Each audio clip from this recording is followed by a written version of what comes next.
What's going on, everybody? It's Haitian CEO here. It's another episode of the Execute Podcast live at Taste, the Cheesesteak Bar. See, I got it right this time. In Philly. Shout out to the owner, Kev, for pulling up. And of course, light-skinned Kev.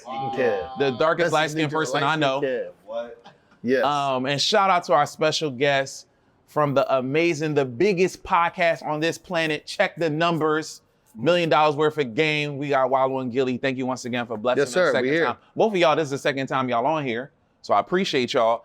I brought y'all, go ahead. What you about to say? I just want to say, man, this joint nice. It's nice. He pulled it off, right? You low-key proud. He walked in here, he was like, light-skinned Kev did it, man. He did it. You know, when your big bros, they see the work, they like. He did, Kev. He walked in here, he was like, hey, light-skinned Kev. He did good. He did good. He did good. Light-skinned Kev's a hell of a guy. Hell of a guy. That's my bro. So, you know, Light-skinned Kev. I appreciate He it. pulled something special off. You know, they say like, why would he be named light-skinned Kev? It's like, you know. All his movements is light-skinned shit. But it's also like, you know how a big nigga named Tiny, you know, that type of shit. It's that type of That's how we started off the day. Cool. This is going to be a good one. We got to keep the energy going. So listen, man, this podcast, as you know, is a business podcast. And you guys were one of the first people on the podcast 2 years ago. So I had to brought you back because so much has changed in 2 years. Like this guy was doing LLCs 2 years ago, doing EINs, and now you got a restaurant in Philly that's absolutely crushing it right now. Let's not make that look small because I turned that company into a 7-figure company. So we just got to make sure we're gonna keep it big the whole time. We're gonna make Lady Love and Care. Wow. Huh? Lady Love and Care. Lady Love and Care. That's LLC. Lady Love and Care LLC. My bad. A 7-figure restaurant in Philadelphia. More to come. We're gonna talk about that. We're gonna talk about how the $1 million worth of game brand has just grew into so many other things. The merch drop. Wallo and Gillie adventures. So we're gonna start with you guys. What has happened in the last, I break my ears in 300 days. What has happened in the last 300 days for the brand and what's to come? It's been a lot, a lot of ups and downs. One of the saddest part was that we lost Cheese, Gil's son, my little cousin. But we, for some reason, like we so used to going through hard times, we know how to get back up. But that was like, it was like when that happened, it was so hard for us, but we had to keep moving. Like you got to get up and you got to find the reason to keep going. And one of the things about us, $1 Million Worth of Game, we always trying to inspire the youth. Like our main thing for real, I don't think that for the people that have been there from the beginning, we love to push and motivate and encourage and get game to the youth. So we ain't really care about too much adults. It's just so happened the game might roll over to them. So it's like we had to look at it like, we got to keep going, not just for Cheese, but just for the young boys. We always said we're going to dedicate the young people. We said we're going to dedicate this game to and try to push them. So we kept going, Right. And that 300 days, Gillie Fest, Gillie and Wallo knockout party, New York, LA, airplanes, hotel. There's so many things going on. We got more and more coming. PodCon. We got so much more stuff going. It's just like we just keep adding value. But a lot of times our stuff is like basically like giving things back to the community, outside of the stuff we did, but just like the whole, when we gave the money out, 4.5 million, it's just about really looking out, man, just adding more value to the brand and just always create new stuff. Cause me and Gil got another new joint coming out soon too. It's like, you got Gillie on sports. It's like, we'll sit back and just be in the studio kicking it. He be smoking his, whatever he on. You see, he about to say we be smoking. I said he wanted to be front. I don't. You was about to catch him. What? Want to be cool? He be blowing. Don't be smoking shit. And we be talking, and we just bring something to life. Cuz be like, fuck, we doing that shit. Call, what's the name? And it just be done. It'll be done. And the rest is history. You know what I mean? We ain't no. See, one thing about me and Cuz, we not doing all the super dupers, 10 times smart, overthinking, over planning. 10 strategies, we just doing it right then and there. Calling the people that we need to line it up, and we lining it up. Shout out to Des, because you need to have an amazing team around you. Yeah, Des be moving out. You put it out there and it just hit. Gil, what about you? Gil Sports is absolutely crazy. I think every Sunday night after the game, everybody is tuned in. Where'd that come from? I mean, just me being a fan. He was doing it every week anyway. I was doing it every week anyway. On the jaw, snapping. You know what I mean? So I just turned it into a show where people could tune in and watch the game with me, roll up, smoke. They want to have a beer. Do what they do during the game. Right. But actually be there watching the game and kicking it with me. Right. I love it. You turned into something good. You brought up cheese for a second, and I know you talked about it 100 times. I think there's a good opportunity for people who've been down that road. How, getting choked up too. Yeah. To the fathers out there, the mothers out there, what have you used to heal? Because I know it's still a healing process for you right now. I can't really say, I use anything to heal, but just, praying, you know what I mean? Just, a lot of times I keep myself busy, you know what I mean? So I'm always doing something. So, because when you got the down times, that's when it really hits you. Right. So I just try to keep myself busy. Right. And just keep his name alive. I feel that I find myself doing that truly because a lot of people don't know this. We don't post everything. So our father, he had a major stroke 8 years ago, and we're starting to see that he's total care right now. He's in the house, got the hospital bed. He's total care, and we don't know how much longer we got. It doesn't seem like it's much longer. He's not eating as much as he used to. I remember one day, bro. This one I knew my life was ever gonna be the same. I was changing my daughter's diaper, and I had to change my dad's diaper. Most humblest thing that's ever happened to me. So I always ask people who've gone through loss or are going through it how they do it, because this will be our first major loss. Like, we've lost like cousins, like distant aunts, but this is something that's gonna change us. So I think sometimes in all the blessings that we have, we go through real things that happen to us, and sometimes it's good just to touch base with other dudes that are going through the same thing so we can process it. But Kev, you kind of done something amazing. Your OGs are proud of you, right? Light-skinned Kev. Light-skinned Kev pulled something crazy off. So real quick, Kev, and I'm your older brother, and I was like, cheesesteak in Philly, bro, they got cheesesteaks here already. And Kev was like, no, I'm telling you, it's gonna work. I hung up the phone, I looked at my wife, I was like, that shit not gonna work, right? But he pulled it off. Tell everybody about this journey, bro, because this is ridiculous. It's actually crazy. So went away last year for a month. I went to Asia. Yeah, that was dope. Traveled for a month. I really wanted to do that. I went to Thailand. I went to Phuket. I went to Bali, Indonesia. I went to Kuta. I went to Singapore. I stopped in Seoul, South Korea. How many days was you going? He's going I was going for the month. For the month. Damn. Yeah, we was outside. I met him in Bali for his birthday. We celebrate his birthday in Bali. I came back home and I was bored. I was really bored. Like, I was like, damn, like, what am I gonna do? It was that exciting out there? It was that exciting out there. I came back home, I was bored. I didn't really want to do anything. I went to Alex Good Energy, shout out to Alex. I went to his birthday party and I came back and I hit up my business partner, which you guys all know. I hit up my business partner. I was like, yo, I have a concept. I was just sitting. I was like, you know what? I need to do something here. I was like, I got a concept. He was like, what's the concept? I was like, let's open up a cheesesteak spot in Philly. He was like, you know what? It's a few other cheesesteak spots in Philly. You know what I mean? Like, what's going to distinguish us from everybody else? I was like, we're going to get a liquor license and it's going to be called the Cheesesteak Bar. So then we started game planning what we're going to name it. And then we decided we was going to name it Taste Cheesesteak Bar. It just rolls right off the tongue.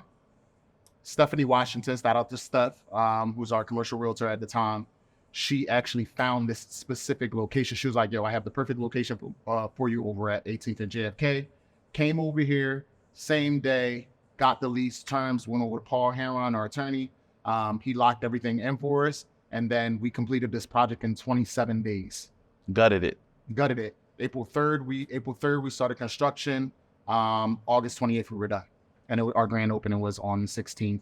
The grand opening day, we had 550 people lined up outside just to come in here. We sold over 30,000 cheesesteaks so far. And we've been open for 4.5 months. That's major. It's major. And shout out to my mom, because you can give a shout out to mom. Shout out to mom. She making that special seasoning that makes it the best cheesesteak in Philly. Shout out to Chef Knox, who's doing his thing back there, so curating everything that we need for everything to work the way that it does, and the kitchen to operate the way that it does. So, everybody, what people forget is it's never singular. You got to have a team to operate. Just like you guys have each other, you guys got Des, just like you got the Maris, you got everybody, you got to have a team to operate. This wouldn't be Taste without the team that we have here. I'm around some successful men, right? Kind of, sort of, right? it looks good on the gram. What's the worst part of this? What isn't fun that you're not posting? Yeah, because it ain't always fun. It's not always fun. What people don't understand is the restaurant industry is one of the hardest industries to be successful in. 90% of these restaurants don't even survive within their first 12 months. So I'm truly blessed, and I keep God first in this business because, one, you know, businesses have their ups and downs. We haven't hit a down at all. Our trajectory and projections every month has increased by 8%. Every single month that we've been open, we've been making more and more money. The struggle with this business for me is the different personalities with, you know, the bartenders and the servers. And that's no shade to them, but you know, I'm working in an environment where I'm surrounded by 99.8% of women. I don't know you was gonna say that. 99.8% of women. The men in here, we like, I don't care, whatever. Right. Like me, not women ain't doing that. They ain't my going business through it. partner, we don't care. Like we just like, oh, whatever. And then you got the women in here, and everybody's catty, and bartenders want to, you know, get that client first, and everybody's money hungry. Like this is an industry where it's a service industry. Customer service gets you the highest tip. Getting to that customer gets you the highest tip. So just dealing with, you know, those personalities, those egos. I've been doing this for 20 years. Or I've been a bartender for this long, or a server for this long. And just navigating through that is really the hardest part. Operations, of course, you're always gonna learn as your business operates. You're just gonna get better and better. Our first day, we had to navigate running through over 500 plus orders, right? We couldn't even fulfill all of those orders because we were running out of rolls. We didn't even know. And still, sometimes we might run out of rolls depending on the day, because we could be on NBC 10. Now we got a blast of people coming in. 4,000 people coming in that weekend. You know what I mean? And we didn't prepare for that because we didn't think about it. Just like this past weekend, I'll give you a private example. It's President's Day. We wasn't thinking that this is our first President's Day. We wasn't thinking, oh yeah, nobody got work on Monday. Sundays is usually, you know, they fluctuate. Then Sunday come around and boom, we got to fill by the end of the night. Everybody outside. We got to do a big shop in the morning. Everybody outside. We made it through the night, but we got to do a huge shop in the morning. We were Saturday shop is for Sunday, Monday. You know what I mean? Now we got to completely go and buy everything again. We got to hit up Cisco. Learning how to streamline everything is also the big part, because I didn't open up this location just for this to be our only location. This is a trademark brand. So this is supposed to be a national company, a national push. So if I have vendors just in Pennsylvania, all those vendors going to be able to support me in other states and other locations that I'm going to. And it's really just understanding, getting with those large brands like Cisco, US Foods, to help us streamline the business so that we can operate efficiently. I love it. What part isn't fun for you guys? Dealing with the, you know, you got to deal with a lot of entitled people. You got to deal with a lot of people that think the entitlement joint. The entitlement joint is crazy, because a lot of people will think that you owe them something. People always looking for something. Disingenuine people. That it ain't no, the relationships ain't no like, damn, you just my homie, you just my bro, or you just whatever. There's always some, what can I get from Gil? What can I get from Wallo? I mean, how can I utilize them? How can I utilize their platform to do whatever I want to do? How can I, there's always something, man. It's Even till this day, that still happens? What? Ain't nothing genuine. It don't be a lot of genuine stuff. That's why you don't really see us when you come to the studio, you don't see us with, y'all be by yourselves. You see us, our two cameramen, and that's it. That's it. You know what I mean? Because it'd be like, a lot of this stuff be fake out here, man. A lot of people always looking for something. And it feels bad when you go from being a human to a dollar sign or just an opportunity for somebody else. And you be like, damn, that ain't why I want to. I thought we was just gonna kick it and laugh and joke about some dumb shit. Yeah, right. No, it's always an angle, man. You know. Right. So it's sad. What about you, Gil? Dealing with niggas. At the end of the day, I mean, I'm just keeping it real. You know what I mean? Dealing with niggas, man. There's a difference between niggas and black people. You know, we try to give black people opportunities to work for us, but come to find out they was niggas. Right. Everybody got an angle. Everybody, you don't just want to have a good job, get paid the most money you ever got paid. You don't want to do that. You got to have an angle. Right. You got to have some type of oh yeah, I'm doing this podcast. Get him out of here. Get him. Damn. Get him out of here. Kim. Oh, I got this going on. Get him out of here. Because you ain't gonna. You around here to try to figure out what you can get, how you can elevate off of it. You're not around here to do your job, buddy. We hired you to do a job, buddy. So when we, like, no more fucking pictures with celebrities, nigga. We fucking mean no more pictures, nigga. This ain't, you not here to be like, hey, Michael B. Jordan, let me get it. Let me get, that's not what you here for, bro. Right. You here to work, bro. You feel what I'm saying? And, you know, all the black people we deal with, they don't want to work. They want fame. There's a popularity thing. Where it's No, not all the black people, all the niggas we dealt with. You know, it's a popularity thing. They don't want to work. They don't want money. They don't want the things that make you successful. Like, they want this shit that don't matter. Fame. They want looks on the ground. Even if it don't come with no money. That's the most idiotic, stupidest shit I've ever seen in my life. As long as it look good. People want to be, just want to be seen. Don't want no money to come with this shit. Just want to be seen. Just want the little 2 seconds of fame. Yeah, man, I see you, man. You ate the bowl of shit earlier, man. Yeah, that was crazy, man. Yeah. It's just is wild out here, man. That's why when y'all see me, I'm by myself, man. Or I'm with my 2 camera dudes, man. Or the 3 homies that I got, man. Because now you can't even have a regular conversation with a motherfucker, man. You know, you have a regular conversation, you ask a motherfucker, man, how you been, man? Yeah, man, you know, man, 4 months behind on rent, but you know, I'm gonna get through it. That I wasn't meaning how you was doing like that, nigga. Right. Like health-wise, nigga. Yeah. And then how you 4 months behind on rent? You mean when you got too much, and in between those 60 days, you didn't make up 1 month of rent to pay that shit off? But you was just at the hookah lounge. Right. All crazy. Oh, don't let me see that. Don't you hate when somebody owe you money and you see them outside? That burns me up. Oh yeah, that's it. The worst people be the, and I know all of us experience this, is the Instagram people. What you mean? Yo, man, the house burned down. Jaw is the craziest jaw. Oh, I never heard that. You better not tell I me heard that shit. Nah. The house burned down jaw is the craziest jaw, and then you go to their page, and they lit. they sitting in front of Hellcats. Yeah. Spread the money out like this, rollies on. I'm like, wait a minute. That's funny you say. I actually had somebody. Going on? It's like, yeah, I'm trying to get my credit fixed. Like, can I get a discount? So I go to the person page. He's selling a bunch of iPhones, cash in front of the Hellcat and everything. I just left him on red. I was like, bro, some people just don't understand the value. You guys said something interesting that triggered me something because it kind of brought me to PodCon, dopest conference you did the other day. It was super fire. I see you guys are being very purposeful about the give back right now to the people. What made you amplify that and turn that up even more? Because me and Gil always on that shit. Like we always try to use resources to look out for people. For the people that want to be looked out for. Because there's a lot of people that if they get that little opportunity, even some information, some finances, they can take off. And we done had people that really took off and got some unbelievable success stories when we done helped a lot of people in this game, right? And we just see the importance of it. So that's why we always trying to figure out ways to help, to give back, to do shit for people. You know what I mean? Because it's like, there's only so much you can do once you get in financial position. You be like, damn, like why not look out for the people? So that's why we big on that shit. Time out. We're gonna get back to the show. But listen, we have to talk about Bella Sloan Academy, the dopest mentorship on the internet. Listen, in this mentorship, we're gonna teach you game. We wanna put you in position for the win. And we have created a dope community of like-minded people and entrepreneurs just like you.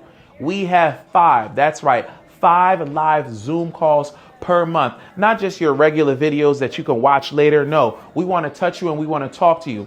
In these 5 Zoom calls, you have your accountability call. You have your credit repair call. You have your business funding call. Listen, I don't know everything, so I get masterminds to come and teach you guys about credit, real estate, and other businesses that include trust, life insurance to put you in position for the win. This is only $50 per month. That's right. This investment is super, super low. Put yourself in position. Back to the show. I don't know if you remember, you said this to me while we was at TED Talks, right? And he said something crazy. He's like, man, stop asking our black folk for money. I was like, what? That's not how I run my business. Like, what are you talking about? He's like, nah, bro, build up your brand and go to the corporations. They'll give you the bread. and then you give that money back to your people. I never forgot that. That was amazing. They have a budget for that. I told you that. They have a budget for that. So now, literally, so the Blueprint Foundation, we're about to do the Blueprint Summit. So banks are coming to us. They like, yo, how many people gonna be at your conference? I was like, yo, probably 1,000. It's like, yo, here's 10,000. Can we put our logo everywhere? Hell yeah. I literally thought I told you that. I was like, that's exactly what he was talking about. You put people in a room, you build up a brand, they gonna pay for it. And this how you was even talking about monetizing your podcast. Like, yo, go to a couple of people, tell me, yo, my podcast lit, put your commercial. That's why Kevin sponsored, you know what I'm saying? Yes, sir. Yes, sir. This episode of the Execute podcast. Yes, Shout out to Kev. Kev, from RIP, like what you at, 5 months, 6 months? 5 months. From RIP, you started to give back immediately. Christmas, Thanksgiving, you went ham with it. Why'd you start immediately? For me, God blesses those who give back to others. Right. Right. So I want to make sure that even though, because it's this thing in our city, right? And I hate that it's that where people automatically look at you as a money sign. Or you're not doing this for the community, you're not doing that for the community. Nah, I'm always gonna do for my community. I'm always gonna do for my roots. I want to make sure that, hey, if I'm giving out 100 turkeys here, I'm doing that. I don't even got to do this stuff publicly. Right. I do stuff very quiet. Yeah. Like, end of the night, we got a few sandwiches. There's a whole bunch of homeless people that's lined up right over on JFK. Really? Whole bunch. Go hand out sandwiches. No, we got extras. My employees, I'll take the extra. No, let me go give it to people who actually need lay it. on those beds where heat coming out of them and they don't got nothing. Right. Thanksgiving, same time I did the turkey drive, I didn't tell nobody this. Thanks God. I did the turkey drive. I was walking with one of my friends. We was on Market, 19th of Market. It was this dude laying on a vent. I went inside the Sonesta right there. I was like, can I get a room? Bless Got a him. room. For real? Put $200 inside the room key, John. Gave him John, walked him up to his room. I was like, yo, take a shower, get some food, get some That was clothes, major. Damn, that's love. Get some clothes, and start your day off tomorrow. Now you got a bed to sleep on because you're sleeping on cement right now. That's I love crazy. it. That's crazy. He let it. He let But I everyone. wanted to just bless let it. everyone. Like, that's what you're supposed to do, and it's not supposed to be public. You know what I mean? Like, No, I just want to make sure I'm taking care of you because I'm going back to my house with a roof over my head to spend Thanksgiving with my family. You're not doing that. What's coming up for 2024 for y'all? What's next? What's the big thing? Shout out, congratulations on being part of the reform. Yes. We appreciate That was that's major, that's Oh, huge. we got coming. We got a new show. I don't want to mention it yet. All right. Gil got a new show. It's gonna be raw, uncut, real. Light-skinned dudes like him could be calling up. It's gonna be crazy. Right. But we got Gillie and Wallo knockout party coming. We're gonna have Gillie Fest coming. New York, LA is just destroying shit. Right now. Getting bigger and bigger. She performing at the Roots. We're gonna be at the Roots picnic. We ain't announced our special guest for the picnic that we're gonna be interviewing, but it's gonna be somebody major. We just doing the 1-2, you know what I mean? Listen, airplanes and hotels. Where Yeah, that it's going down. I just was thinking of something, and I was just, because we always on airplanes and hotels, and I said, bang, and it just hit. You know what I mean? We the boys that just, we think about it, it's just gonna happen. We not doing no overthinking shit. Right. We ain't got time for that. execute. But I just think, well, more importantly, New York, LA, we can't speak on it, but it's just some big stuff coming out, man. Big. We just Like, it's some big stuff. It's some big shit coming out, man. I love it. Some big shit coming out. Gil, I feel Gil is leaving money on the table, man. Gil, when all the cannabis. Oh, we didn't say Gil. nothing about that. Hold on. We not? It's low? Just stay tuned. Stay tuned. I feel some money on the table. This is I something see- official. This is something official. Purple got his own joint. Snoop is killing. No, I'm this is waiting. something The people official. waiting on Gil for this. You know the It's funniest coming. part about It's you. It's your lane. Gil gonna tell somebody they weed is trash. Absolutely. Anybody that think they weed is good, Gil gonna let them know your I'ma weed let is you know that trash. shit good. I'm gonna let you know that shit good. I never heard Gil say anybody weed All was right, good. Because you be seeing me talking to these Philly niggas. They weed trash. All these niggas smoke dirt Nowinski. Charles Barkley. You hear me? Reggie fucking Miller. All these niggas. It's coming though. It's coming. Bad weed, 2024. all these 'Cause Philly niggas, man. that's the $1 billion move right there. Oh no, it's coming. Yeah, it's coming. coming. That's the $1 billion move right On there. anything. Pure Fuel, don't forget our drink, Pure Fuel. Yep. It's going down. Pure Guys Fuel, are keep going to crazy. drinking. Oh, hold on. Watch the announcement we make next week. Next week. Yeah, Pure Next Fuel. week. We in February right now. Let's see what happens. First week of March. Disgusting. Evaluation going up. That's what's happening? Watch the announcement. We make the next Listen, Damn, I need a crazy announcement you too. do need one because I already got one. I need a crazy announcement real quick. Listen, do you have Oh shit! That's all they go back and say. Oh shit! between Pureful What? and the cannabis is about to be crazy? Crazy. 2024, disgusting. That's just Q1. That's just Q1, Q1, Q2. That's just Q1. Q1, Q2, looking crazy. I'm about to have a few announcements every quarter. I love it. Listen, I love the energy. I love the vibes. Everybody here doing good. Yep. Do the men on here have, I like to call it, it's the black man rich guilt. Do you have that? Meaning, you doing all right for yourself. Low key, you in a gated community. I'm putting your business out there. Kevin moved into a gated community. You don't have access to him no more at all. Rich ass life. Do you have rich man guilt? Like you feel you gotta do more, or like you gotta pick up the phone, like, oh, my day one's my day. You feel that guilt? Like you gotta do that? Yeah, I I do. I'm still learning the process of not giving everybody access. Right. And I learned it the hard way of not giving everybody access, but it's also taught me a lot. Like, yeah, I'm not answering this call. Yeah, you're not.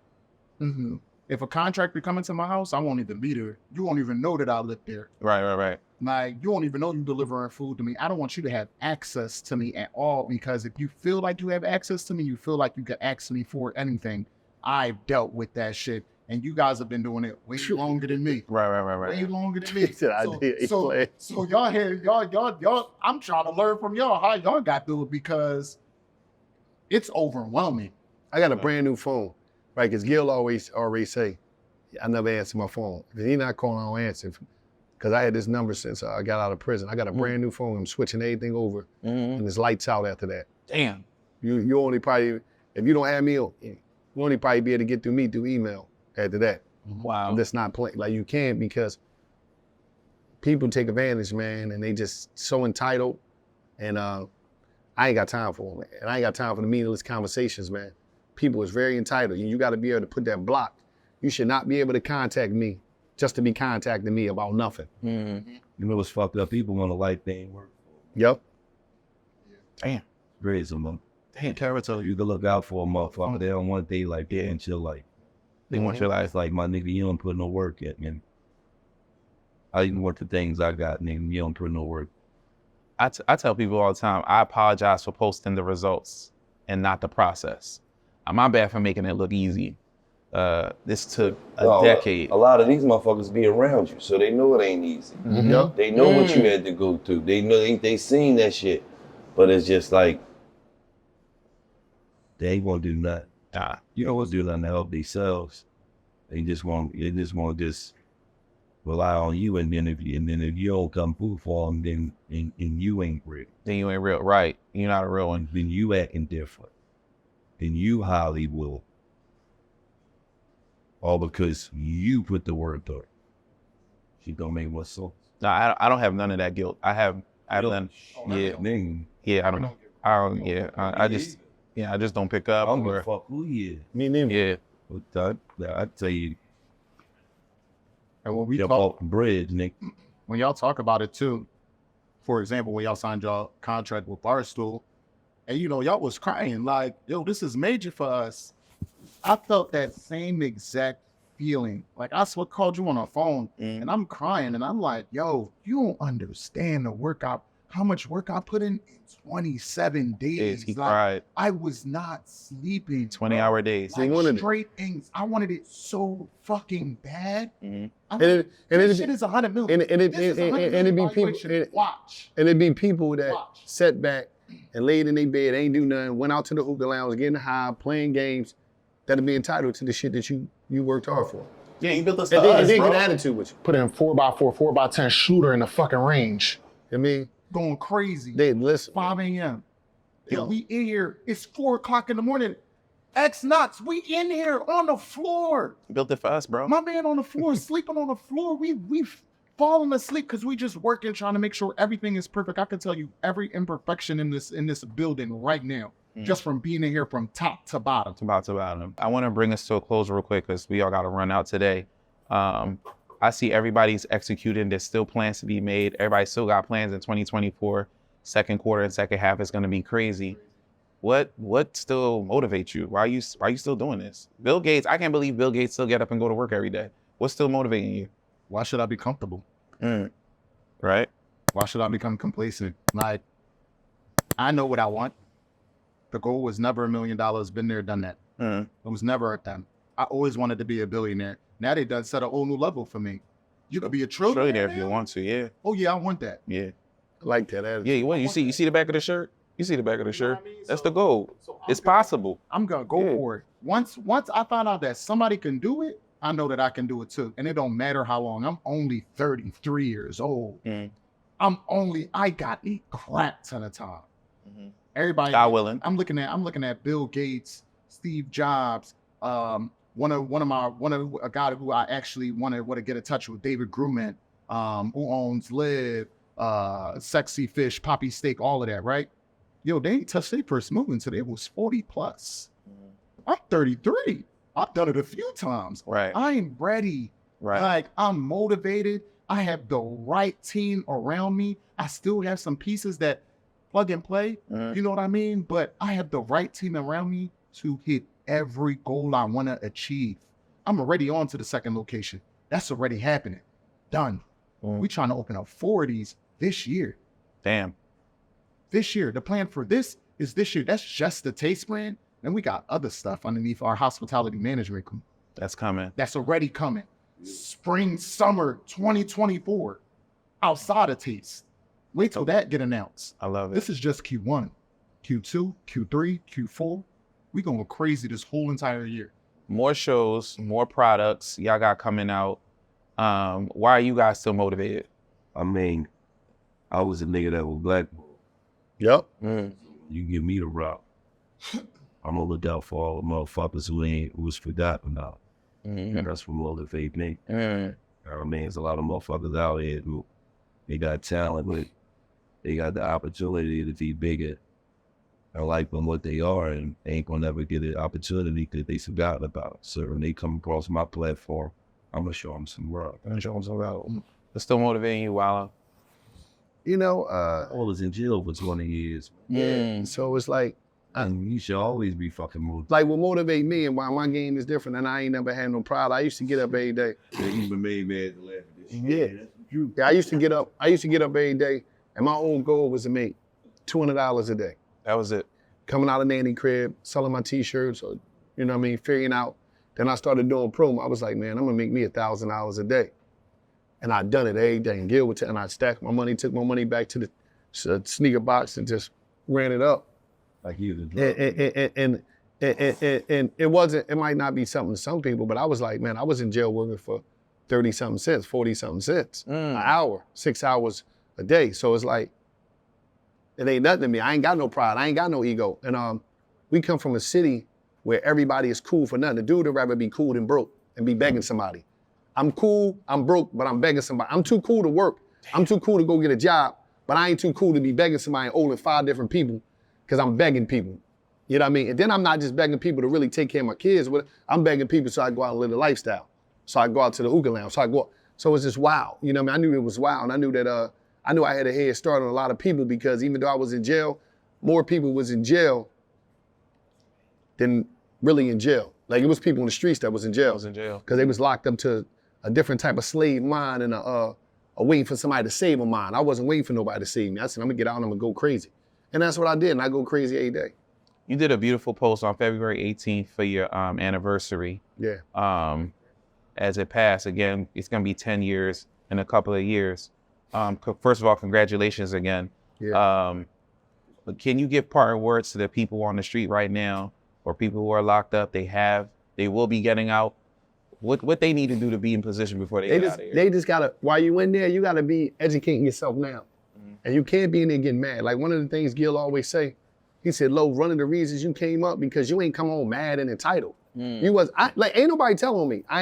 Didn't nobody owe me nothing. I did what I did. I was in jail because of me. I wasn't no innocent man. People go to jail because they do dumb shit. Right. But nobody want to say, you know what, I did a bunch of dumb shit. I went to jail. I had to do my time. It's on me. Then nobody had to send me no money, then nobody owed me nothing because I went to jail. I could have stayed out here, right? Yeah. But when you say you want to be a criminal, when you say you want to be in the streets, somebody gonna kill you and you going to the joint. Nobody want to accept that part. Everybody want to accept the part when they out here doing dumb shit. So I always was willing to embrace the reality that when I was sitting in that cell, it was because of me. Right. So what I'm gonna do is I'm gonna make it happen, whatever I need there, and I'll be cool. But I ain't come home mad. I came out that joint laughing.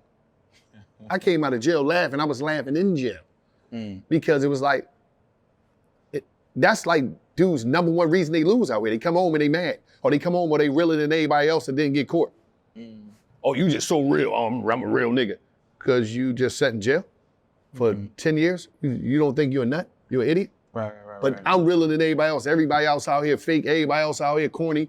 Everybody else owe me something. I'm mad. I'm just, dudes, you know people how dudes come home mad as shit? Yeah. And realer than ever? And they did it to themselves. That's the main reason why a lot of niggas don't come up. Because when they come home, they be mad. They be mad at niggas who, that nigga ain't sent me nothing, bro. You and that nigga wasn't swinging like that when you got locked up, bro. Yeah, but not just that. It's like, that wasn't your homie like that. Y'all your family ain't send you nothing. Your family ain't send you nothing, nigga. Your mom only sent you money 3 times, nigga. Which what you expect from me? You did 15 years, man. Your mom only sent you money 3 times. Right. So a lot of motherfuckers don't accept the fact that I got me here, I gotta deal with the consequences. Wallo ain't come home on none of that dumb shit. He came home like, man, ready, set, go. I was dead. Yeah. I put myself dead. Now I'm ready to put myself in a different space. Right. And almost 7 years later, we doing crazy. Gentlemen, shake y'all hands. You guys have been doing amazing work. LSK, that's your new logo. We with your logo there. LSK on the joint. LSK, Jack Nicholas 1. Man, I appreciate y'all. Man alive. I appreciate y'all so much. Listen, pay attention. This is only week 6 Well, only old niggas know what it is. Yeah, he took me back, man. Week 6 of Week 6 of 2024. You guys have been doing amazing things. Second quarter, third quarter, fourth quarter. I wish y'all blessings and much more riches, man. Listen, this is the Execute Podcast, $1 million worth of game. Taste Cheesesteak Bar, killing it. I will talk to y'all soon. Peace. Opening up one in Jersey. You know what I'm saying? Yes, let's get it.